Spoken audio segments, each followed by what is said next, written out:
preaching, I'd just like to thank the church for organising this evening. And I also think we ought to thank them for sparing us sitting through another turgid England performance at the Euros. Whatever happens tonight, it can't be less interesting than the second half against England. So just to say, I'm Jim Dickson, I'm standing to be your Labour MP. I've been visiting and campaigning and working in Dartford for the last 20 years. I first came here when I came to support Howard Stoke, the last Labour MP for Dartford, when I was standing in the next door constituency of Old Bexley and Sidcup in 2001. And I very much see myself in the same public service tradition as Howard, who was a great MP. My background is in local government. I've been leader of a council. I've led big changes in health and adult social care. I've also had a career in the private sector as director of a successful company. We started with 7 of us in a room in 2003. We now have 400 employees in offices all over the world. But my passion, my personal passion, what gets me out of bed in the morning is people-led public services which can support our community. So that's everything from services which help people get the best start in life, so Short Start was very sadly ripped up by the current government, excellent health and education, and then the sorts of services we all need when we get older and we require a little bit more support. And if I am elected your MP, I will be fighting every day for that kind of support for our community. And I just want to quickly add at the end that I've set out a wider policy agenda, a leaflet that might be dropping through your letterboxes at the moment. But what's particularly important to me is that you have an active, visible, engaged MP. I will be having a community meeting in every part of the constituency at least once a year, and more if the communities want it. I will have a hub in the middle of Dartford so people can come and see me and my team, and I will hold surgeries across the constituency where people can find them. Thank you very much.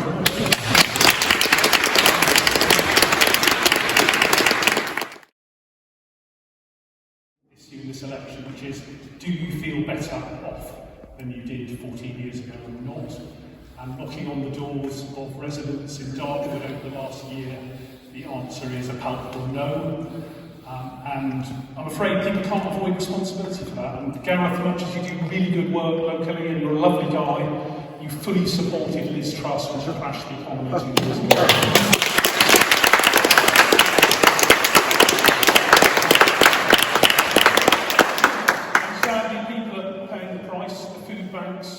The great work the church is doing in the food banks. I've been there quite a lot recently, and they tell me that food bank use is massively up over the last 2 years. We should be a country which doesn't have food banks. We didn't have them 15 years ago. We should all set as a national target that we don't have them in 10 years' time or so.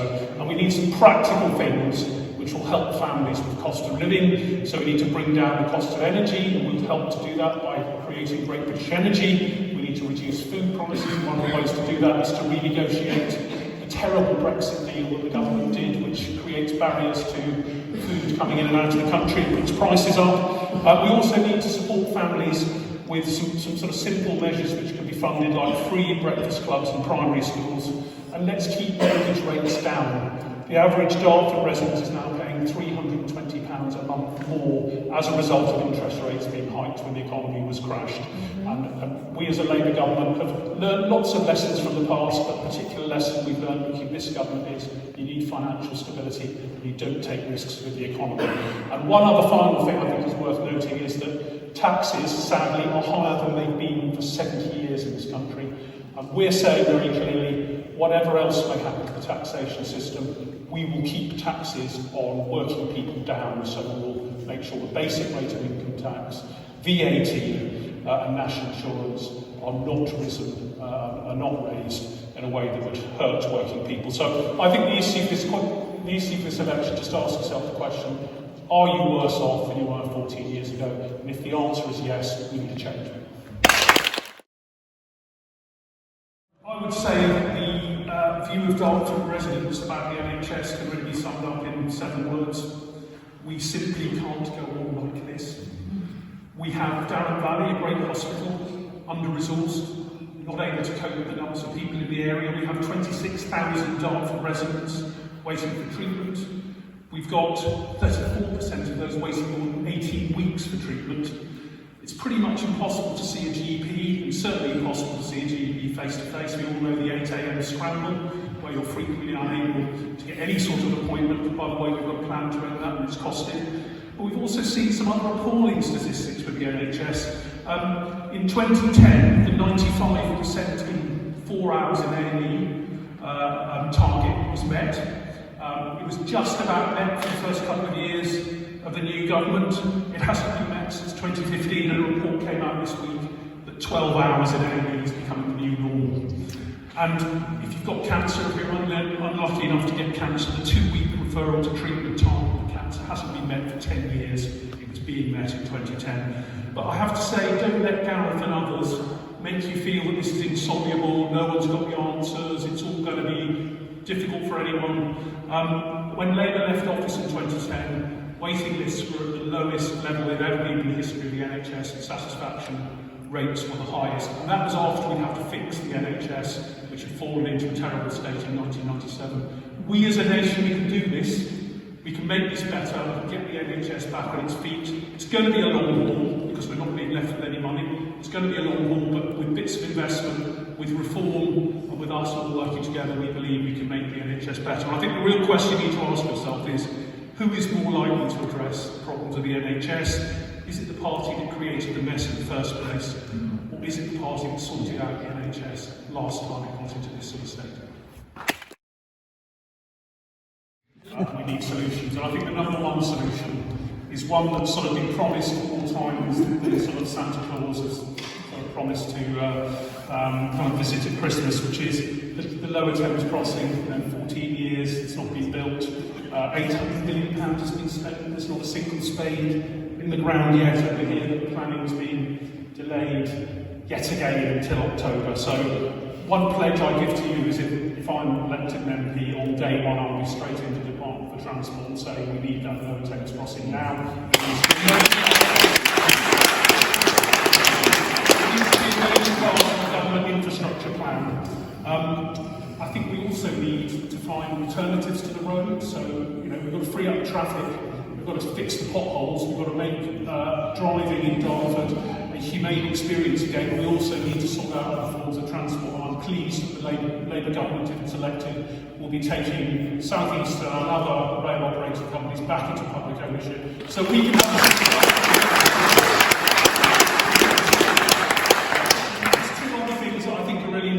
I think it's a real shame that Dartford and the North Kent economy is being undermined by the fact that high-speed road services don't stop at Exfleet, and I'll be making that important. Somewhat underrated transport issue, but massive for everybody who's directly affected by it, which is, I think it's really disgraceful that we've been over a year since the A226 Galley Hill Road between Swanston Braid collapsed.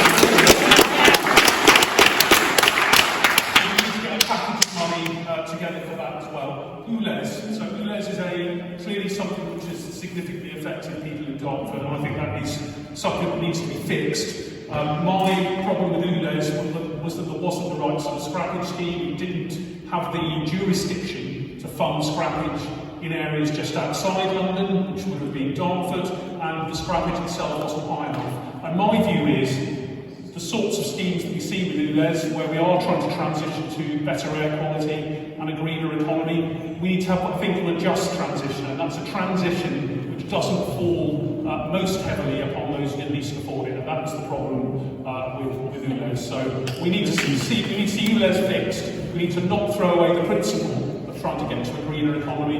We need to do so in the right way. The NHS is really struggling in lots of ways, and we talked about that earlier, but it's nowhere struggling more than with mental health.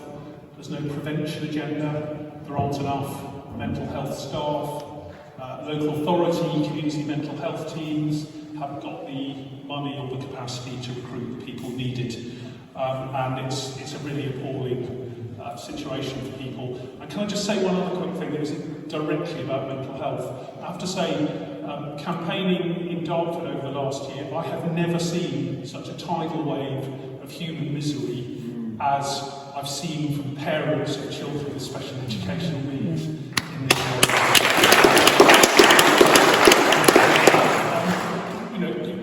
get your child assessed.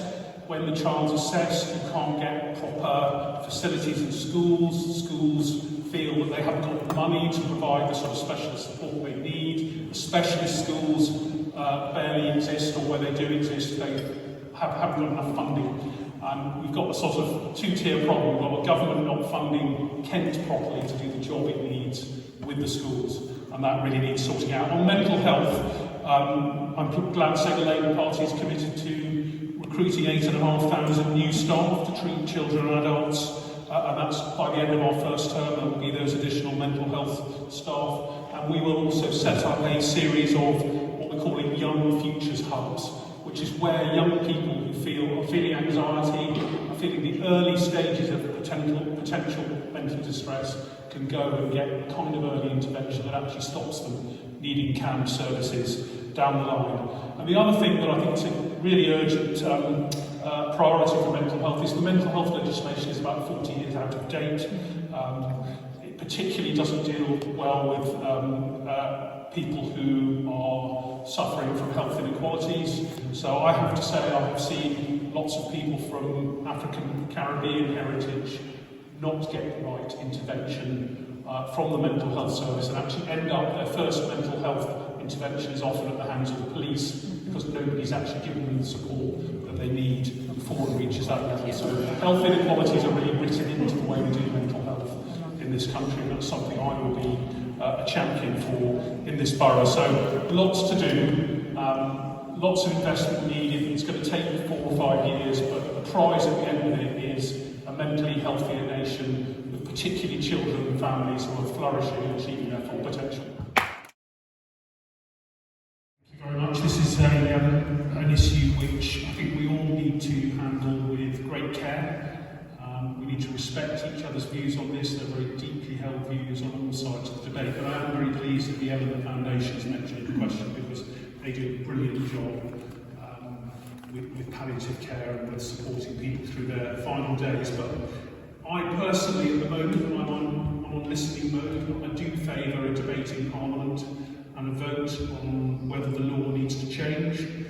Even with great palliative care such as that provided by the Eleanor Foundation, you still have dying people experiencing severe and unbearable physical or emotional distress that can't be relieved, and forcing dying people to suffer against their wishes, in my view, is incompatible with the values of 21st century medicine. And physician-assisted dying is already available to 150 million people around the world in jurisdictions where it's lawful, and they have thought through very carefully the eligibility criteria and the safeguards needed to make this a humane and safe and legally watertight practice. The current system isn't working, and as you often find, when laws get out of date, people just work around them. And so people are often going to other jurisdictions. That means that only really very well-off people can access the sorts of services that Dignitas offer in Switzerland. It often means people go earlier than they should do because they need to be well enough to travel, and it means that any person assisting them with that process is liable for prosecution. And I think that's wrong as well. So I really feel, in the light of the fact that the law just appears to be being bypassed, and that's creating really unfair consequences for a whole section of society, we really need to look at this again. I will very much respect the views of others who wish to tell me that I've got this wrong or that I'm overlooking important points. And I think if we all have that attitude, we'll get to a law which potentially works into the future.